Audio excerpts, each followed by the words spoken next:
All right, good morning. So we're getting a little bit of a late start here, obviously. Not sure what's going on. I tried to use the other camera and the wouldn't read the memory card. So I don't know if there's something wrong with the camera or if the memory card's bad. So hopefully it's the memory card because that's cheaper than the camera. Couldn't be full, could it? I don't think it's full. I cleaned a bunch of stuff off of it and there's only one video on it. So anyway, we're getting a late start here. It's 10 after 9 and you have your, should have in front of you lesson 106, William the Translator. And I've subtitled this Tyndale as a rough draft for the King James. So we're going to just kind of get as far as we can, all right? I have to be honest at the outset about a couple things. Nalene, would you mind getting the door for me so we're not distracted by the hallway noises there? Couple things I want to say. I've read a ton of material in the last 6 weeks to 8 weeks, month and a half to 2 months on William Tyndale, all right? A book that I got just recently is this book right here called The Making of the English Bible by Gerald Hammond. This was published in 1982. I came across it kind of late in the game, and I wished I'd had it earlier because there's a lot of good things in it that I would have liked to include. So this lesson this week and the lesson that I've got planned for next week are about the actual translation of William Tyndale, his actual translation work, what he accomplished and why it was significant. The previous two studies that we've done have been about sort of his life, the history of his life, the historical context and circumstances of his life in which he did his translation work. And so that was my primary focus for those two studies. So as we think about this study and then the next one, I could have organized these two studies a lot of different ways, and I'm not convinced that the way I chose to do it is the best way to do it. And what I might do is, after we've taught this, hope maybe even reorganize the notes a little bit and kind of move around where I put things. But we're going to have to go with what I've got at this point, and hopefully it'll still end up making sense in the end. So that's kind of where I'm at. I'm sort of a little bit, I'm not sure I made the right choices here, but you know, even if I probably could have gotten away with not even saying that, and you probably wouldn't have even known the difference, but I'm just saying that I have a little bit of uneasiness myself here about that. Okay, so let's get into the introduction. Introduction. The previous two lessons, that would be 104 and 105, considered a detailed study, a detailed study of the life and times of William Tyndale.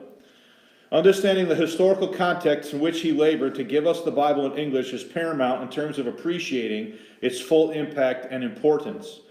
Tyndale's Bible not only changed English society, but it established modern English and served as a rough draft for the King James Bible. Okay, so it's an extremely important thing, not only in the history of the English Reformation, but in the history of the English language, and then later the establishment of the King James Bible. In this lesson, we want to focus our attention on Tyndale's work as a translator in an attempt to ascertain the enduring impact of his Bible upon the English language, and subsequent 16th and 17th century English translations. In order to accomplish this task, I have elected to utilize the scholarly work of Dr. David Daniel and Dr. David Norton. The late Dr. Daniel, he lived from 1929 to 2016. The late Dr. Daniel is arguably the foremost scholar on the life and writings of William Tyndale from the late 20th and early 21st centuries. On behalf of Yale University Press, Dr. Daniel edited and published the texts of Tyndale's 1534 Revised New Testament, he did that in 1989, as well as Tyndale's Old Testament from 1982. Now I have both of those with me, okay? This is the work that David Daniel did on the New Testament, okay? This is the paperback one. I wish I had the hardback. I looked online at Amazon this week, and they want like $900 for the hardback edition, right? But he edits this for Yale University Press. This is the 1534 New Testament. He does this in 1989, and what he does is he's providing a modern spelling edition, right? So he's gone through here and he's edited the text updated the spelling of the words so that you and I can read it with ease, right? I have a 1526 New Testament, and you can look at it and you can read it, but it's hard to read because it's got all the old spellings and that kind of a thing. So David Daniel, he did this one for Yale University Press in 1989 for the New Testament, and then in 1992 he did this one for the Old Testament, Tyndale's Old Testament, where he did the same thing. He goes through here and he updates the spelling and so forth so that the modern reader can have access to it. So he's not changing the translation, all he's doing is updating the spelling, okay? Now I should go back to this one just for a minute. You can get the paperback of this one, the New Testament, the same one I have here in paperback, for something like 35 or 40 bucks if you were interested in doing it. It's still fairly reasonable. The hardback one like this one is the one I want, but that one's like 900 bucks. So if any of you ever come across the New Testament in hardback at a garage sale or a secondhand shop or something like that, let me know, and I would definitely like to have it if we can find it, okay? But anyway, back to my notes here. So he does both of those. Moreover, Daniel wrote the introduction to Hendrickson's facsimile reprint of the 1526 New Testament. So that's this one that I've been showing you for the last two lessons. Daniel wrote the preface or the introduction to this. He edited and did this one, and he also did the Old Testament, right? So there's no one in the last 75 years who knows more, in my opinion, about the work and translations of William Tyndale than the Yale University professor David Daniel, because of his extensive work here, not only for Yale University Press, but for Hendrickson, who put out the facsimile edition. And so the introduction to this is also written by David Daniel, okay? As well as penning William Tyndale a biography in 1994, in addition to his massive history of the English Bible titled The Bible in English, Its History and Influence. That book is about 1,700 pages long, okay? It is a massive work of history going through and talking about the history of the English Bible, okay? So I've chosen to use these resources to do these lessons because I find them to be the most extensive from probably the most illuminated mind on this topic of the last 75 years, okay? Meanwhile, next point, Dr. David Norton is one of the foremost scholars in terms of the history of the King James text. His contribution, A Textual History of the King James Bible from 2005, so that's this book right here, A Textual History of the King James Bible from 2005. Again, if you want to buy this, this is out of print, and this is over $100 on Amazon right now. If you want to buy this, which I'm sure most of you are just waiting to go buy after church, okay?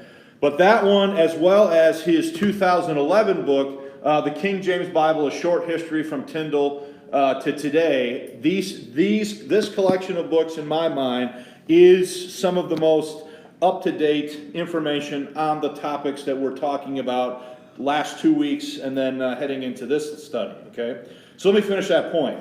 Meanwhile, Dr. David Norton is one of the foremost scholars in terms of the history of the King James text. His contribution in A Textual History of the King James Bible from 2005 and the King James Bible, A Short History from Tyndale to Today from 2011 are essential in terms of ascertaining an accurate understanding of this subject matter.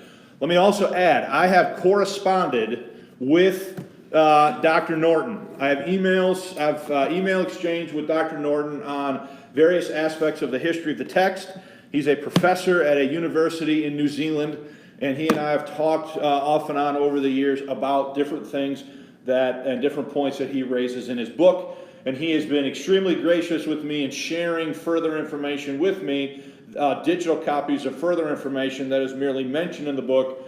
And I've gotten access to quite a bit of things through my correspondence with him. So that's been a real positive thing, okay? So I say all that because I want you to get an understanding of where I'm getting the information from. I'm getting the information from what I perceive to be two leading authorities on this topic of the last 75 years, all right? Any questions about the introduction? Okay, William the Translator is the first point.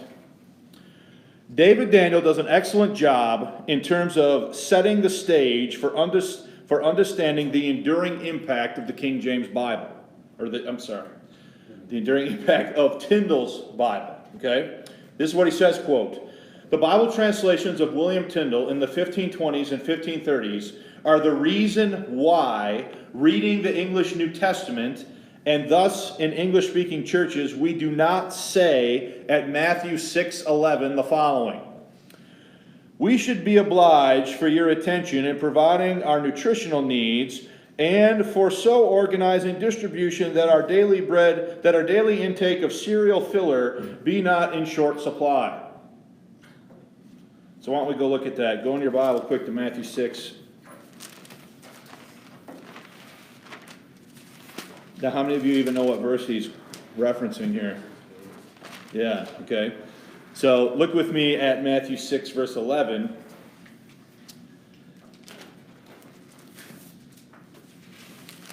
And let's read that out of a King James.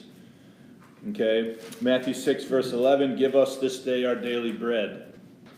Short, simple, sweet, and to the point, right? Not this, we should be obliged for your attention in providing our nutritional needs and for so organizing distribution that our daily intake of cereal filler be not in short supply. Now, that might be the way, could you say it that way in English? You could. You could. That's the Amplified version. All right, maybe, yeah, okay. But, so instead of saying it that way, Tyndale is responsible for, look at the next part of the quote, "but give us this day our daily bread." That's how Tyndale rendered it in English in 1526. Okay? Short, sweet, to the point. The first passage was written in the 1940s as a parody. So the thing about the daily intake of cereal filler, that was written in the 1940s as a parody. Okay? It was supposed to be sort of tongue-in-cheek, right? But the point is that the language of civil servants in London just after the Second World War is both dated and dateable, whereas Tyndale's sentence in the Lord's Prayer is timeless. Anybody who knows English, even remotely, have they heard the phrase, "Give us this day our daily bread"? Okay, now I'm not talking about the doctrinal content of that or anything. I'm talking about it as a translation, right? It's timeless.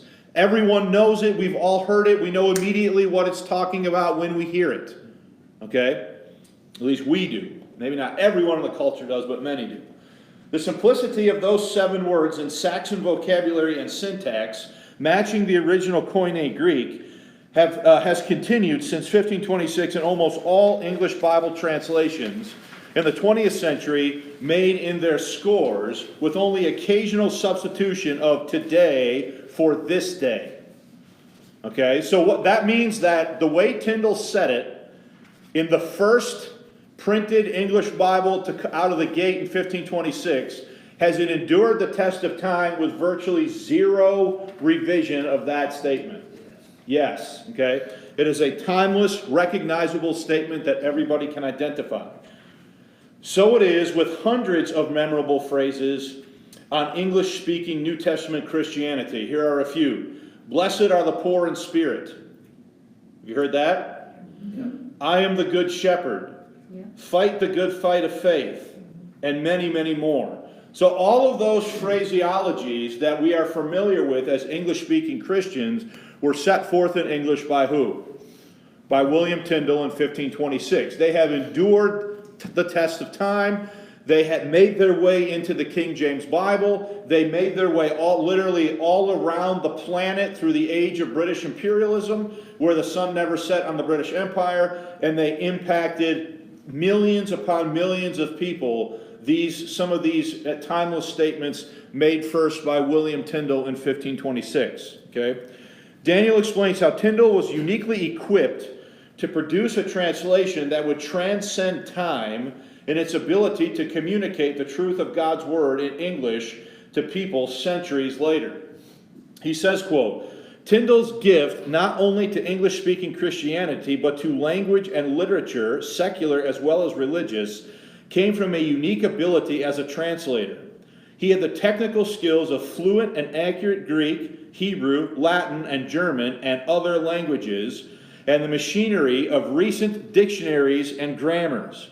He had a complete understanding of the complex art of rhetoric. His twin achievements as a translator, still admired, were accuracy and clarity, the latter allowing him variety of expression.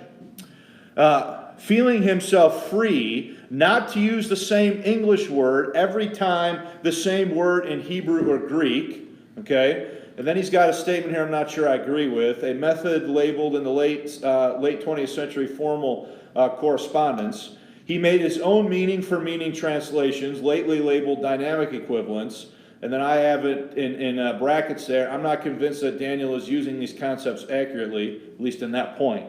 Tyndale's simplicity, for example, in narrative, where he was also superb, as in the Passion narratives in all the Gospels, comes also from a carefully judged flexibility.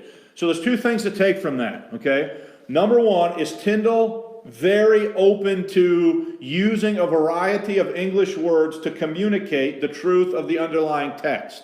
Yes. Okay? So for example, when he encounters the word ecclesia, now he does not, I should add, in this case, render it church, because he thinks that's too Catholic. Okay? So he will render it assembly or congregation or something like that in his translations. Sometimes later on with the King James Bible, they do translate ecclesia as church, right? But there's a reason why Tyndale does that. Is Tyndale locking horns with the Roman Catholic Church in a period of history where he does not want to be perceived, nothing he does is, he doesn't want it to be perceived as being what? Roman Catholic, right? So he doesn't do that. But my point is, he is open to taking a variety of English words and using a variety of English words for stating the truth of the underlying text, and he's not locking himself in to using the same word in English every time for the same Hebrew or Greek word. Does that make sense? Okay? So because he does that, not only is he able to create a variety and so forth, but he is also able to really communicate not only in the issue, but in the two issues, therefore, of clarity and accuracy. So, any questions about that? So, the next point is going to take us a while to get through, and it's the point of Tyndale as a rough draft for the King James Bible. Okay? This is an important point. In his book, The King James Bible, A Short History from Tyndale to Today, Professor David Norton argues that the translational work of William Tyndale served as the rough draft for the King James Bible. Okay? He says, quote, "The King James Bible translators thought of themselves as revisers, not as creators of a new translation. In the preface, the translators to the readers, they say," this is a quote, "Truly, good Christian reader, we never thought from the beginning that we should need to make a new translation, nor yet to make of a bad one a good one, but to make a good one better, or out of many good ones, one principal good one, not justly to be expected against, that hath been our endeavor, that our mark." Okay? So what are they telling you? Are they like wiping the whole slate clean and starting over from scratch? No. Or are they using what had already been put in front of them in English as a starting point for their work? Okay? Now, I'll even go a step further than that. Rule number 1 that was given to the translators said that they were to follow the bishop's Bible unless the truth of the original determined otherwise, right? So the bishop's Bible was the one immediately preceding the King James Bible that had been done during the reign of Queen Elizabeth by some of the bishops of the Anglican Church at her request, okay? So they are not wiping the slate clean from the beginning. That's the King James translators. They perceive themselves of taking out of many good ones and using many good ones to set forth one principal one. One principal one that everyone could accept in English as the standard. That is what they are attempting to do. That is what James has asked them to do. Now, we're going to get into all of that stuff later on, right? But understand that where we're at right now with Tyndale is sort of the rough draft of that process. Okay, so let's go back to the quote. The one good one that they were to make better was the official Bible of the Church of England, the Bishop's Bible from 1568. The many good ones were the Testaments and Bibles made by William Tyndale and his successors. These men drafted and redrafted the King James Bible. Okay? So, William Tyndale, 1526, this edition right here, he sets it forth in a rough draft. Okay? He himself, in 1534, is he going to make certain revisions on what he originally said? How he originally stated it? I don't have it with me, but we could put another one here for 1535 where he made some further adjustments. Then from there, are other translators going to make further refinements to Tyndale's rough draft? Is everybody following what I'm saying? Okay, any questions about that before we move on? Okay. While he does not call Tyndale a rough draft of the King James Bible, Dr. Daniel presents the following statistical information that supports Dr. Norton's thesis. Quote, Tyndale clarified the English language. Since the early 18th century, the greatest praise has been heaped upon the language of the King James Bible, the authorized version made in 1611. Yet over 4/5 of the New Testament of that version is simply Tyndale's work from 80 years before. 83% of the King James authorized version, New Testament, is directly from Tyndale in 1534. That's what Daniel says.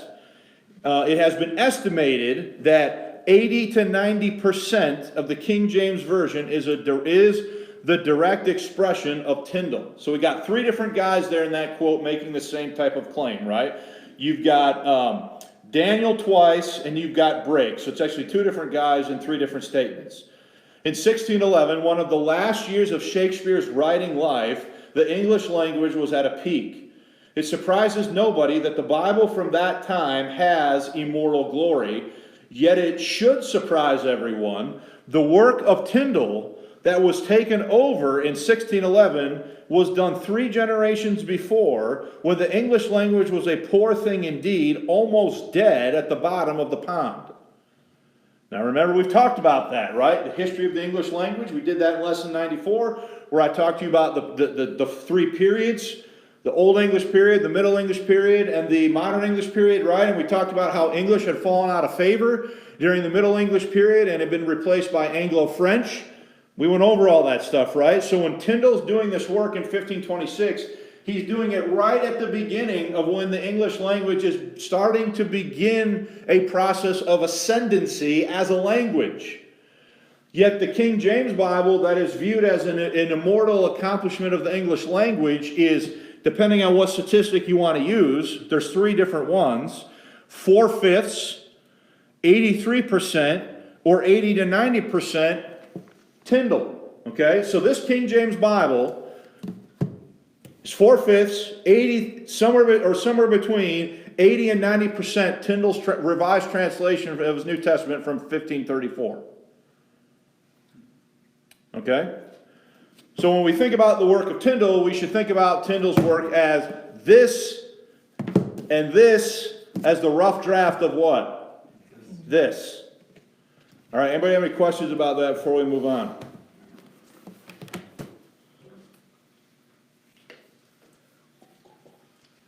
Was there something significant that was lacking in his work, or that needed to be changed, obviously, if 80 to 90% was where they fell on that? That's a good question. I would say this, I would kind of view it this way. It's not so much an issue in my mind after really extensively reading this stuff and spending a lot of time reading Tyndale's translations by reading these books here. To me, it's not really so much of an issue of Tyndale said things wrong. It's really more of an issue of the English language in a time period of improvement. Okay? So I think it's more an issue, not so much that the King James is correcting principal errors that Tyndale made, it's more a advancement in the language itself that happens in that roughly about 80 or 90 year time period. Does that make sense? Yeah. So I mean, there are some things in Tyndale that, you know, are, for everything good that he did, there are still some things that are a little bit awkward to read them the way that he said them, for all the, you know, high praise that we're heaping upon him here, and rightfully so. There are still some things that he said in ways that, you know, maybe are definitely improved upon by the way they're stated in the King James. But I think it's more of an issue of the language itself being refined and its usage being refined than it is necessarily that Tyndale said it wrong in his translations. Does that make sense? Yeah. Anybody got a question about that? Going back to that, thing on the first page about give us this day our daily bread, that we should be obliged for your attention, blah, blah, blah. Where did that come from? That we should be obliged for your attention? That's from a parody taken, it says read right underneath that. This passage, so the one right above it, the one you just referred to, this passage was written in the 1940s as a parody, as the way somebody would say it in the language of the early 20th century. You follow that? Yeah, kind of wordy. Oh yeah, definitely wordy. That's the way some pompous researchers Oh, write yeah. their research papers. That's the way. Oh, that's exactly right. But Tyndale's goal. Remember what Tyndale's goal was? Was Tyndale's goal to write the most flowery thing ever written in English, or was his goal to put the Bible so that the plowboy could get it? You see the difference, right? Could he have probably been made? And we'll see this as we go through the lesson, if we get to it today. Could he have been more flowery and more sort of highfalutin and all of that? He absolutely could have been, right? He could have done things in more of a Latinate style, like the Latin Vulgate, right? And it would have been much more sort of, sounding the way that you would expect academic people to speak, right? But that's not his point. His point is to put the Bible in English at a level that the plowboy can what? Can get it, read it, and understand it. Remember that famous quote about, if God spared my life ere these many years, I shall cause the plowboy to know more of the scriptures than thou dost, in exchange there with that Roman Catholic bishop. Okay? So, anything else there before we move on? In assessing Tyndale's impact on the English Bible, Dr. Norton states, without Tyndale, the English Bible would have been a different and in all likelihood lesser thing. Reading the King James Bible, we are for long stretches reading Tyndale. Sometimes little revised, sometimes substantially worked over. So Amy, I think that goes to your question to some degree, right? In my lesson next week, I have textual examples from the King James Bible of where they go on for 5, 6, 7 verses following Tyndale to the letter with only minor revision of what Tyndale had. So giving you sort of the documentary evidence of what I'm saying here, right? So let me read that one more time. Reading the King James Bible, we are for long stretches reading Tyndale, sometimes little revised, sometimes substantially worked over. A single spirit animates the Protestant, even to a significant extent the Catholic English Bible, from Tyndale to the King James. And Tyndale was its first and most important manifestation. So it is really important to understand that the first guy to set the Bible text, the biblical text in English print, in a printed edition, did so in such an outstanding way. Okay? He's doing it in a way that is, for the standard of his time, it is absolutely astounding that he was able to say it and accomplish it the way he was at the time in which he was doing it, given a few factors. Number one, the state of the English language itself. And number two, the early state. It is still very early. No one had ever, before Tyndale, taken anything in Hebrew and translated it into English. So he is pioneering that aspect of it as well when he does his work on the Old Testament. All right? In terms of his translation work in English, Tyndale truly was a pioneer. While manuscripts of Wycliffe's Lollard Bible were still extant, that means available, they were still extant, meaning they were around, they were still extant and available for Tyndale to use, Dr. Norton presents the following reasons for why imitating Wycliffe was out of step with Tyndale's goals. Quote, I had no man to counterfeit. This is Tyndale. Now when he says counterfeit, he means imitate. Okay? I had no man to counterfeit or imitate, neither was helped with English of any that had interpreted the same thing in the scriptures before time. He was indeed a pioneer, yet as this recognizes there had been other translations of the Bible or parts of it into English. Most notable among these was the Wycliffe or Lollard Bible, which appears in two versions from 1382 and 1388. This pre-Reformation manuscript Bible, that means handwritten, right? Manuscript Bible, was translated from the Vulgate.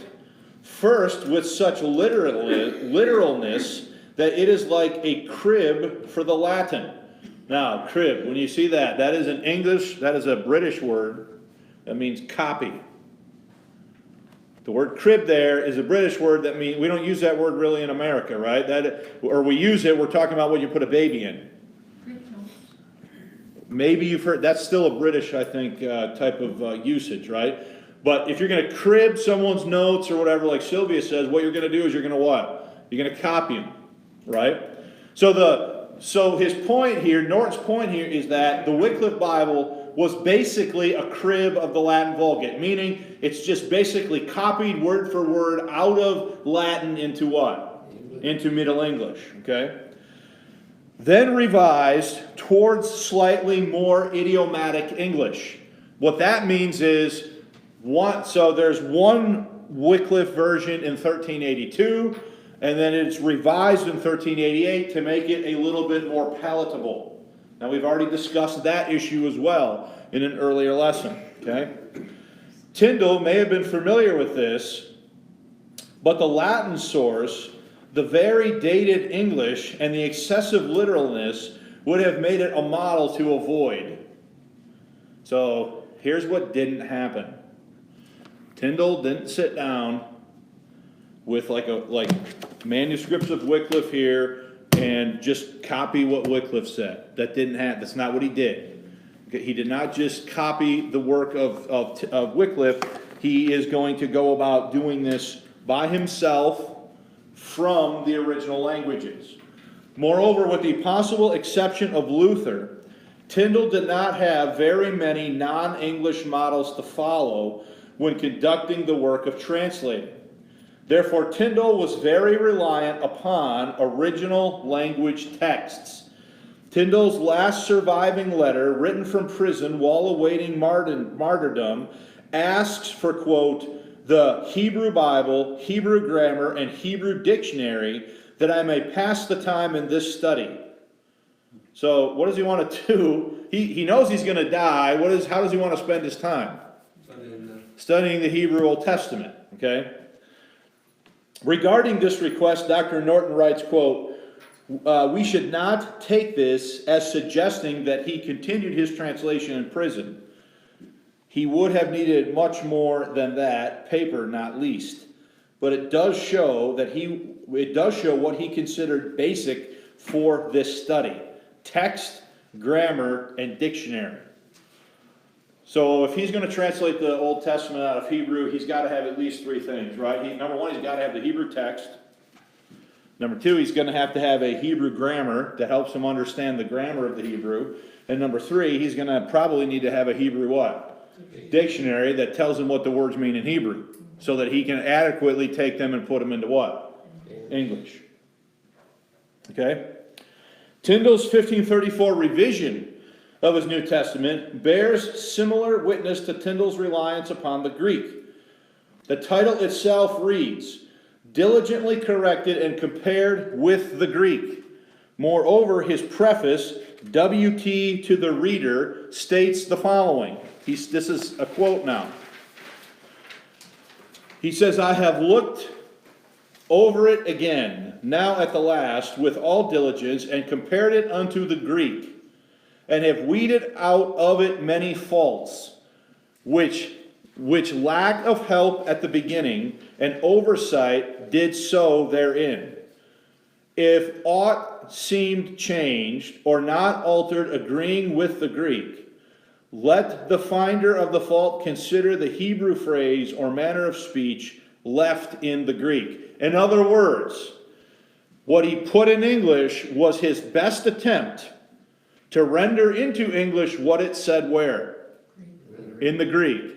And if there seemed to be an awkwardness there, it was a place, he's claiming, where the New Testament Greek was following the structure of the Old Testament what?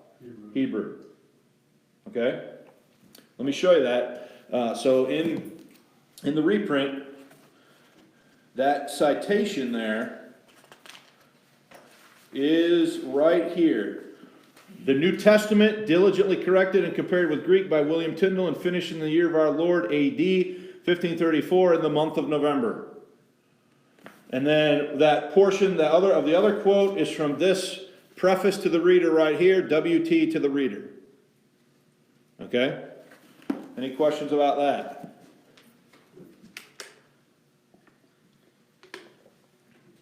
Therefore, Professor Norton writes, quote, Tyndale's first study was the original language text, and his primary effort was to be as true to it as possible, including keeping to its phrase or manner of speech.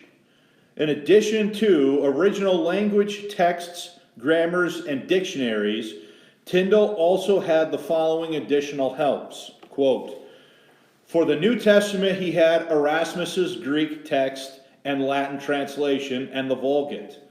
He appears also to have had a general knowledge of other translations, for he writes of all other translations that ever I heard of in what tongue soever it be. And he had Luther. Martin Luther, the giant among giants of the Reformation, published the first edition of his German New Testament in 1522. The Pentateuch followed in 1523, and Joshua to Song of Solomon in 1524. For the Old Testament, Tyndale had the Vulgate, the Septuagint, Luther, and possibly Pangentius. Okay? Estimates of Tyndale's dependence on these aids vary. Westcott and Hammond, that's the Hammond of this book right here. Okay? That's that guy. That's how I found out about this. Westcott and Hammond are most persuasive. Westcott demonstrates that both in his first translation and in his two subsequent revisions, 1534, 1535 of the New Testament, Tyndale dealt directly and principally with the Greek text. If he used the Vulgate or Erasmus or Luther, it was with the judgment of a scholar. Meaning, was he just following them verbatim? No. Okay? His Greek was proficient, but he probably needed more help with the Hebrew since he began to learn that language late, probably about 1526.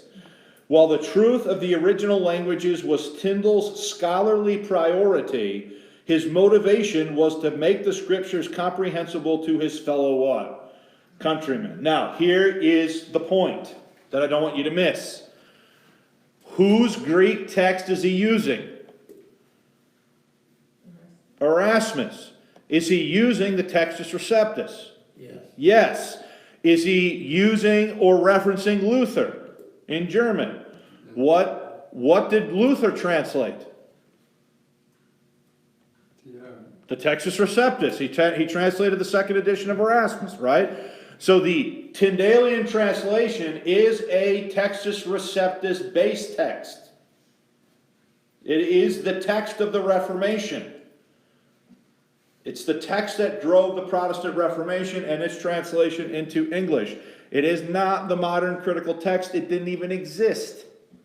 Okay? Any questions? Now, I'm going slow here. We're not going to finish all this today. So we'll just get as far as we can reasonably before 10 o'clock, and then we'll kind of try to get the rest, try to repackage some of the rest with what I still want to talk about, okay? Dr. Norton chronicles how Tyndale's Bible literally touched off a linguistic and a literary revolution. Quote, "The Bible in English shaped Protestant English-speaking culture. It was not just that the Bible was read, heard, and known. The Bible in English made the individualistic act of reading and understanding primary, creating a culture wedded to the belief that understood words were of the highest importance.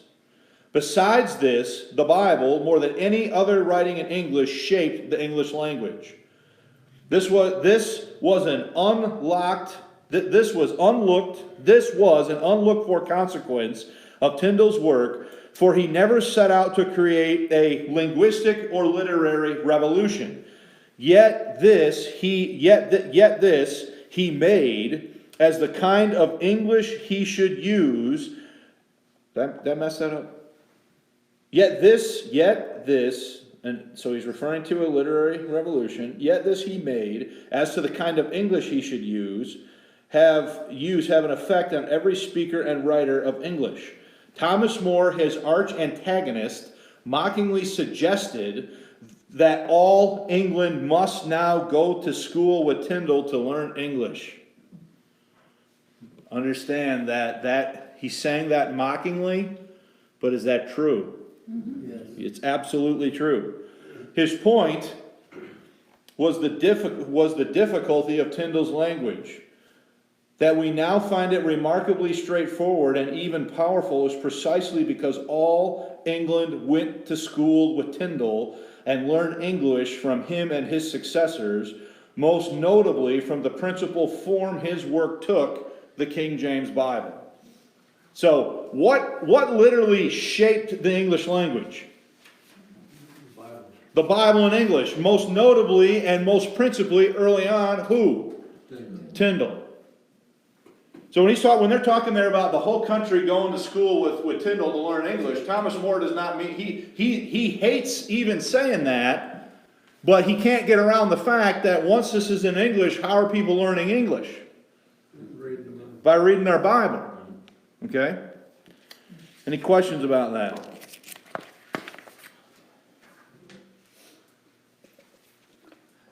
In his book, Dr. Norton highlights a point we discussed in Lesson 94 when I presented a brief history of the English language.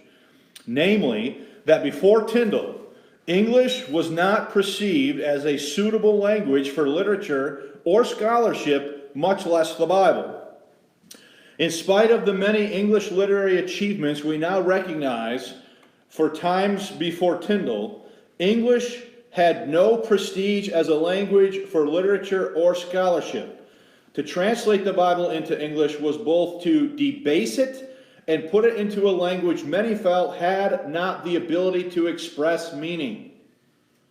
So again, that goes back to what I've said to you before, right? Was there a time period where they literally felt like you couldn't put the Bible in English because the English Bible had not the capacity to adequately express the intricacies of the biblical text? And here's Tyndale doing that, okay? Let me just see this next quote. I think we have time for probably one more, and then we'll have to see where we're at. Does anybody have any questions?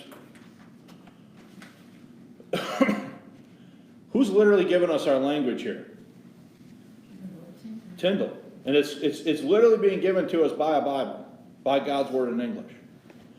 Given his goal to provide the plowboy with a Bible he could read, while at the same time being accurate to the original languages, Tyndale elected to approximate the English he heard spoken around him in his Bible. This is fascinating, okay?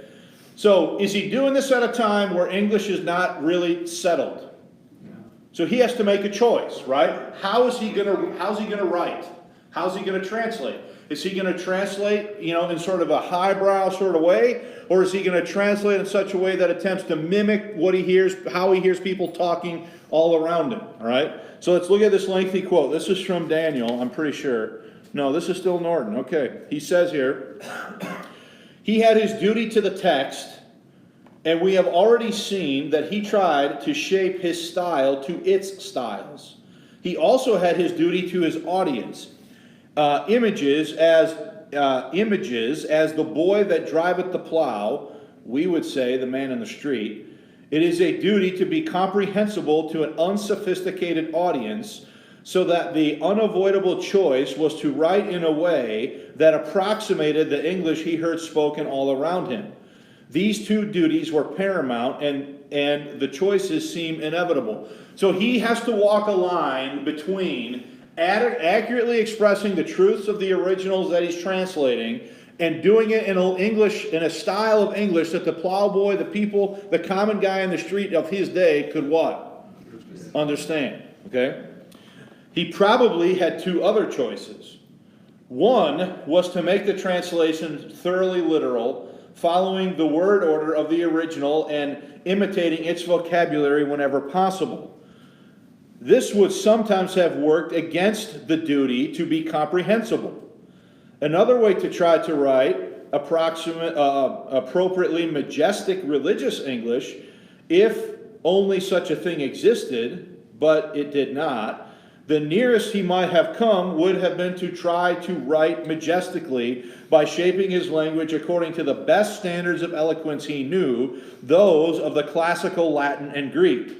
Again, the question of comprehensibility would have arisen, for the audience he had in mind did not know Latin. So what good would it be to follow a Latinate form of writing if the audience doesn't know it? That would totally defeat the purpose of him speaking to the plowboy, right? The common people would have heard much of what we take for granted as English as a foreign language, only partly assimilated into their own.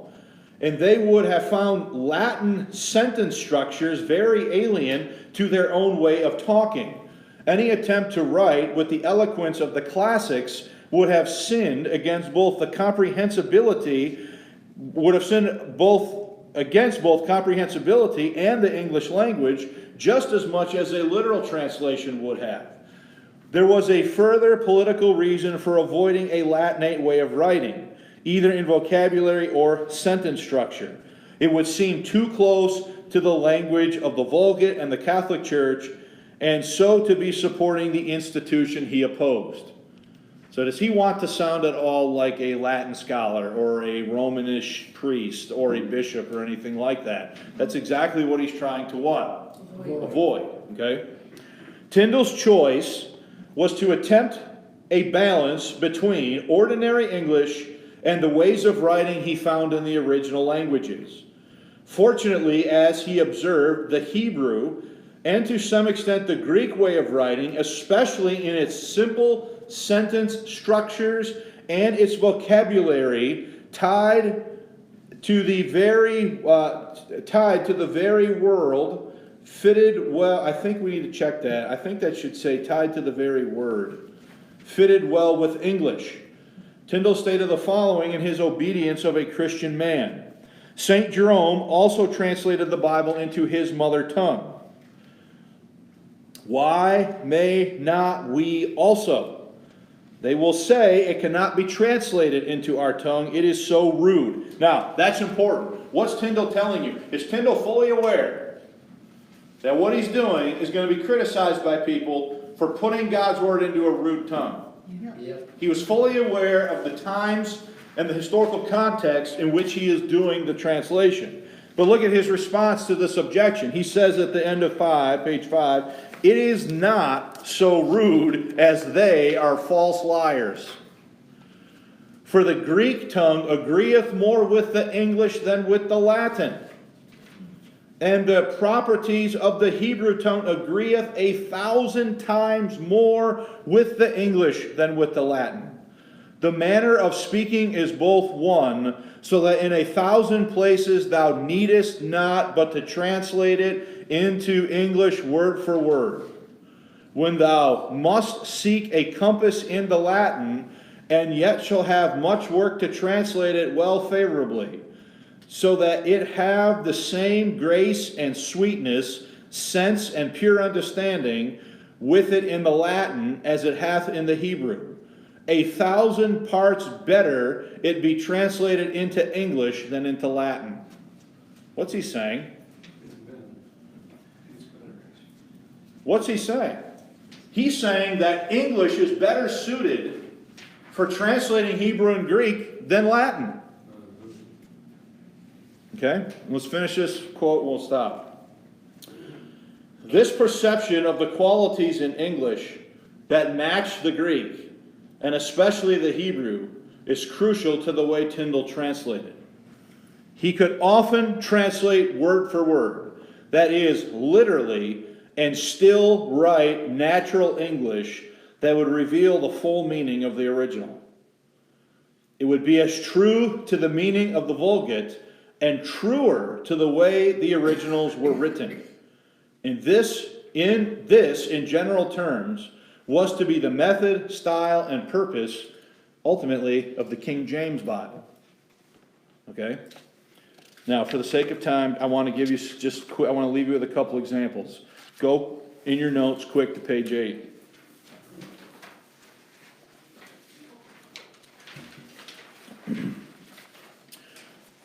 About halfway down page 8, there's a list of single words and idioms that we have in English because of Tyndale. So I just want to read that point, okay? Employing this translational strategy, so some of what we just went over, begat the following idioms and single word wonders into the English lexicon. Fight the good fight. My brother's keeper. The apple of his eye. The spirit is willing, but the flesh is weak. Sign of the times. In the cool of the day. Ye of little faith. A law unto themselves. Peacemaker. Long-suffering, and then these individual words. Passover. Jehovah. Scapegoat. Atonement. Landlady. Seashore. Fisherman. Stumbling block. Taskmaster. Two-edged. Viper. Zealous. And beautiful. Those are all terms that Tyndale is either going to coin or phrases that he puts into English because of his translational philosophy of trying to follow the original as close as he can and render it in an English that the common plowboy can what? Understand. And those statements there are just a few amongst others that are still enduring emblems of the translational work of Tyndale even into the 21st century. So, we're leaving off on page 6. I'm probably going to look at what I have to finish here, look at what I want to do. I'm probably going to make some recalibrations to some notes and send a fresh set of notes for the next lesson. So if you want to read the rest of this, that's fine. I'm not sure how I'm going to sort of position things moving forward, but it'll certainly be worth your time, and it is stuff that we will cover in some fashion. Okay? Any questions? Apologize for getting started late, and I need to figure out what's going on here with some of our technology. So, if there are no questions, I appreciate your attention. I hope you're finding this interesting. To me, this stuff is absolutely fascinating about where our English Bible came from and how we ended up with what we have. So, all right, see you next week.